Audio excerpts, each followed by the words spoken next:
Alright, folks, and welcome back to the channel. We're back looking ahead to Celtic's first Scottish Cup game of the season as a defence of the trophy begins at home against Kilmarnock tomorrow.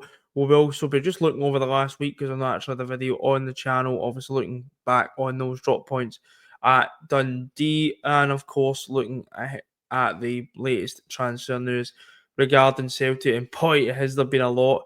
But you know what? We'll start with the game tomorrow, obviously up against Derek McInnes's Kilmarnock side in the Scottish Cup as we look to defend our trophy after winning it last year.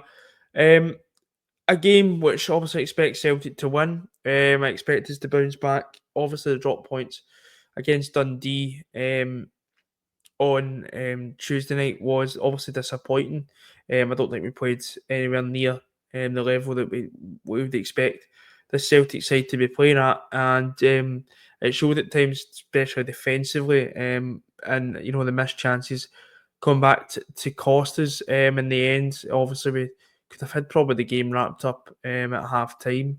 If you're being brutally honest, you know Bernardo's had a chance, she's headed off the bar. Then you've got either can't get a foot onto the ball, and you've got Trusty having a nightmare defensively. I just think it was a really difficult night for Celtic, and credit Dundee, they made it difficult, physical, and I think when Dundee scored that freakish goal from their own corner, I think it just gave them a lot of oxygen to go in that second half, and probably bully Celtic at points. I thought at points we were bullied at points in the game, and as I said, Trusty was struggling. I think the whole team were really struggling.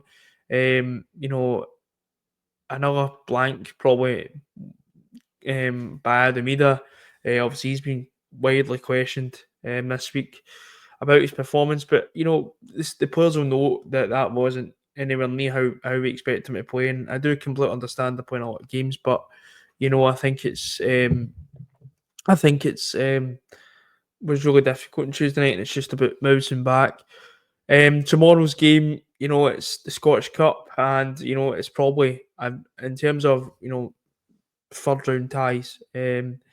It's a probably difficult tie. I know it's at home, obviously, but Kilmarnock's still a Premiership side. And they always seem to give Celtic Rangers a game, and so I think it's obviously a difficult tie for the round three, but as I said, a tie that I expect Celtic to win.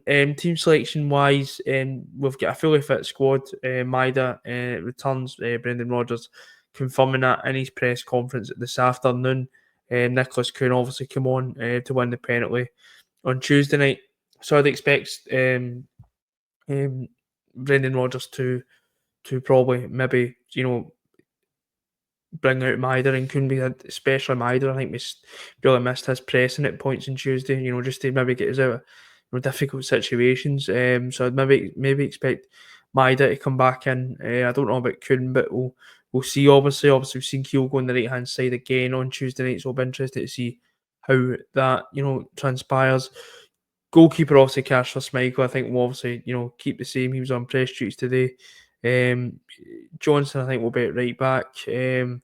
Carter Vickers, I still think will stick with Austin Trusty. He had a really difficult night on Tuesday night. He was struggling. He was at fault for the third goal, and Rodgers was quite. He came out and criticised him. Probably you don't see that often from Rodgers, but I think Trusty will know that I wasn't good enough on Tuesdays, but I still expect him to stick with Austin Trusty. Greg Taylor, I think, will start at left back. Also, there's major news coming out about Alex Valle, which we will get on to later on. But I think Greg Taylor will start. I mean, I didn't think it was actually that bad on Tuesday. Obviously, assisted Luke McKeown's goal, brilliant cross, and then obviously header from McKeown. We were able to obviously score for that. Midfield for me, I think Cal McGregor. I've said it for a few times. I think Cal McGregor needs resting, but I don't think Brendan Rodgers will rest him, and I'm going with it. I think Brendan Rodgers will deem a suitable team to obviously win the game. McGregor, I think, will start midfield. I think Arne Engels has to start. I still found it a bit bad for him when he was dropped. Now I get he's played a lot of football, but he's in a really good vein of form, and I didn't really understand why he was dropped. I could see maybe Engels and Hatate coming in there. I think Hatate's maybe he's not played as much football. Bernardo obviously come in Tuesday night. I thought he was really poor as well. So it'll be interesting to see that midfield. And it's we need to. I've stressed it enough. We need to start getting a settled midfield. And I'm not saying play the same midfield 30, 40 games a season because I know that's not possible. But it's 1 week it's McCowan, next week's Hatate, next week's Bernardo. Obviously, McGregor's a stick on in that midfield, and I don't think it's helped my team in terms of rhythm personally. But also, I'm not a manager, so what the fuck do I know? Um, but I think in terms of, I would go with Hatate, Engels, and McGregor, the midfield three. Front three, I'd go with, as I said, Nicholas Kuhn, Dyson Maeda, and Kille up top. Strikers obviously becoming a big problem. I think it definitely is. Obviously, we've had the rumours about Kille leaving. He does not fire at all.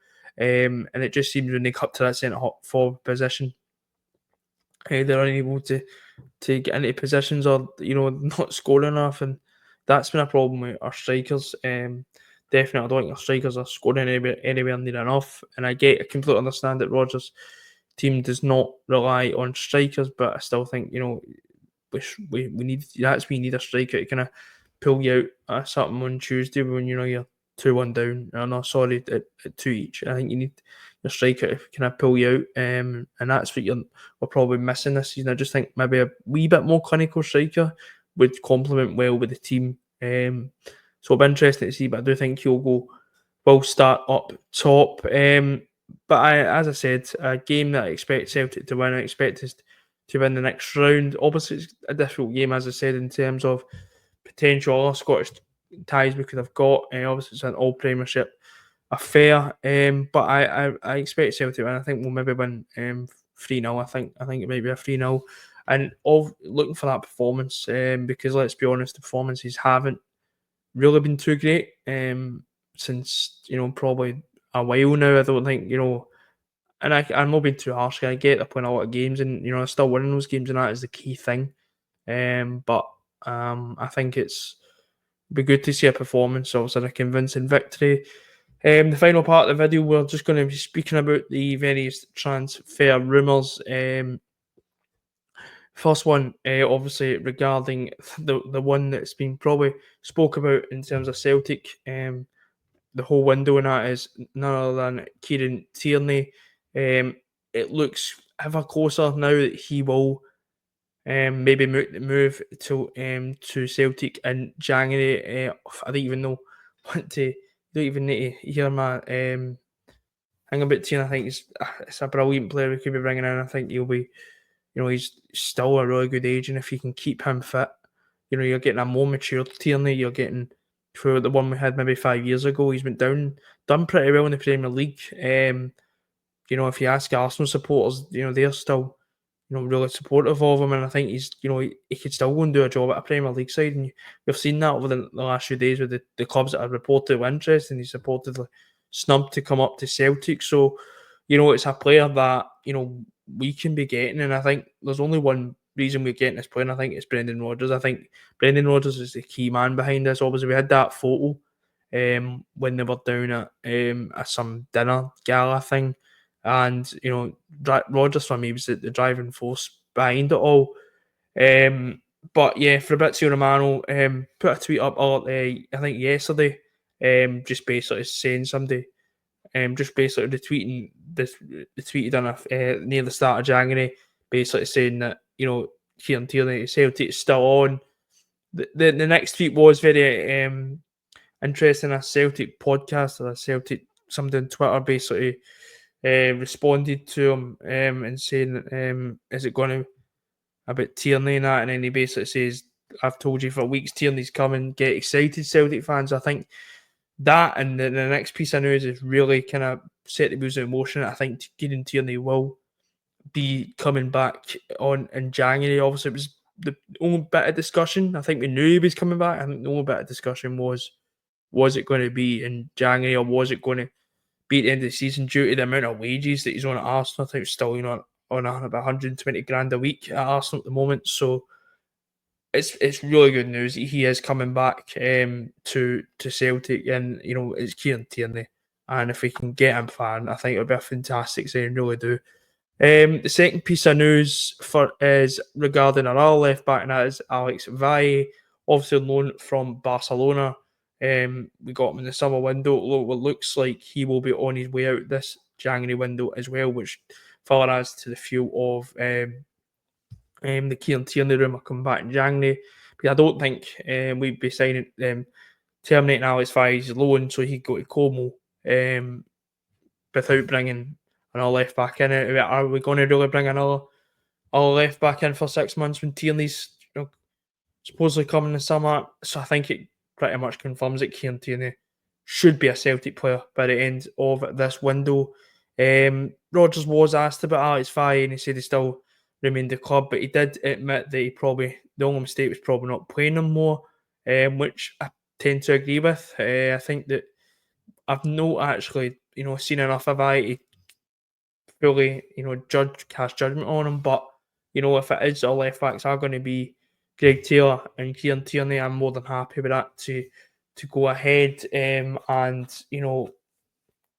be your two left backs till the end of the season. Then we'll obviously see what happens with regards to Greg Taylor. The final position we're obviously looking to strengthen is obviously that winger position and just attacking in general. There's been rumours about Louis Barry, about Celtic maybe submitting a six-figure sum.